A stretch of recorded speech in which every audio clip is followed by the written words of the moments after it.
এখনও কি video skip করতেছেন? এই অভ্যাসটি ছাড়ুন আর ভিডিওটি দেখুন। এই ভগ্নাংশটির বিয়োগ অঙ্ক এখন আমরা করব। আর যোগ বা বিয়োগ যাই করি, প্রথমে আমাদেরকে হরগুলোর লসাগু নিতে হবে। একই সংখ্যা হলে সহজ হয়ে যেত, কিন্তু এটি যেহেতু একই সংখ্যা নয়, এখানে আছে 6 এবং এখানে আছে 4, তাই আমাদেরকে এগুলোর এগুলো যেহেতু দুটো আলাদা সংখ্যা, তাই আমাদের এগুলোর লসাগু নিতে হবে।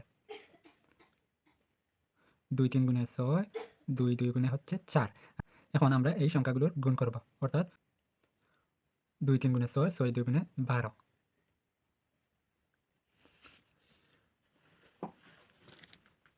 এখন এই দুটো সংখ্যার লসাগু পেয়েছি আমরা 12, তাই নিচে 12 বসিয়ে দিলাম। আর এরপরের কাজ হচ্ছে যে এই হর দ্বারা এই লসাগু সংখ্যাকে ভাগ দিব, অর্থাৎ 6 দ্বারা 12কে ভাগ দিলে আমরা পাবো 2। আর এই যে 2, সেটি দ্বারা আমাদেরকে উপরের সংখ্যা অর্থাৎ লব সংখ্যাকে গুণ করতে হবে, অর্থাৎ 2 7 গুণে হচ্ছে 14। মাঝে যেহেতু বিয়োগ আছে, বিয়োগ দেব। আর 4 দ্বারা যদি আমরা 12কে ভাগ দিই তাহলে পাবো 3, অর্থাৎ 4 3 গুণে 12। আর এই 3 দ্বারা একইভাবে উপরের সংখ্যা অর্থাৎ লব সংখ্যাকে 3 দ্বারা এই ভগ্নাংশের উপরের সংখ্যা অর্থাৎ লব সংখ্যাকে গুণ দিব, অর্থাৎ 3 1 গুণে 3। নিচে যেহেতু 12 আছে আমরা 12 দিব, আর উপরে 14 হতে 3 বিয়োগ দিলে আমরা পাবো 11।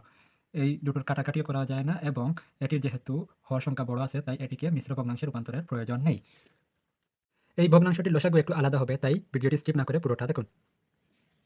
প্রথমে আমরা এই মিশ্র ভগ্নাংশটিকে অপ্রকৃত ভগ্নাংশে রূপান্তর করি, অর্থাৎ নিচে যেহেতু 3 আছে আমরা 3 দেব। আর পরের কাজ হচ্ছে 3 এই সংখ্যাটির সাথে গুণ হবে, অর্থাৎ 3 2 গুণে 6, এবং এই 6 এর সাথে উপরের সংখ্যা অর্থাৎ এই 2 যোগ করব, অর্থাৎ 6 2 হচ্ছে যোগ করলে 8। মাঝে যেহেতু বিয়োগ আছে আমরা বিয়োগ দেব।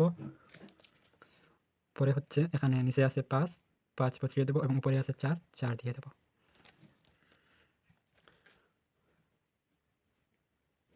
এখন এই দুটো সংখ্যা অর্থাৎ 3 আর 5, এই দুটো সংখ্যার এভাবে ভাগ করা যাবে না। আলাদা করে যেমন 2 ধারা বা 3 দ্বারা দুটো সংখ্যাকেই ভাগ দেওয়া যাবে না।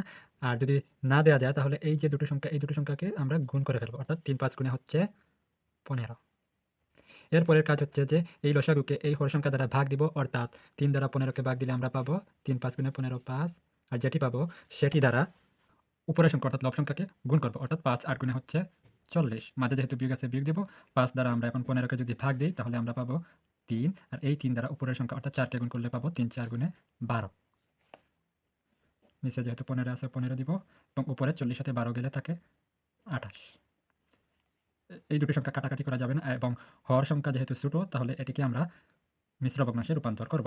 অর্থাৎ এভাবে টান দিয়ে নিচে যেটি আছে 15 15 লিখে দিব, এবং 15 দ্বারা যদি 28কে ভাগ করি তাহলে 15 একে 15, 15 2 গুণে 30, 28 হতে বেশি হয়ে যাবে, তাই আমরা 15 একে 15 দিব, এবং 28 হতে যদি আমরা 15 বিয়োগ দিই তাহলে থাকবে 13। আমি সরাসরি করে দিলাম, আপনাদের জন্য আবার দেখিয়ে দিচ্ছি যে 15 দ্বারা যদি আমরা এই 28কে ভাগ দেই তাহলে 15 একে 15,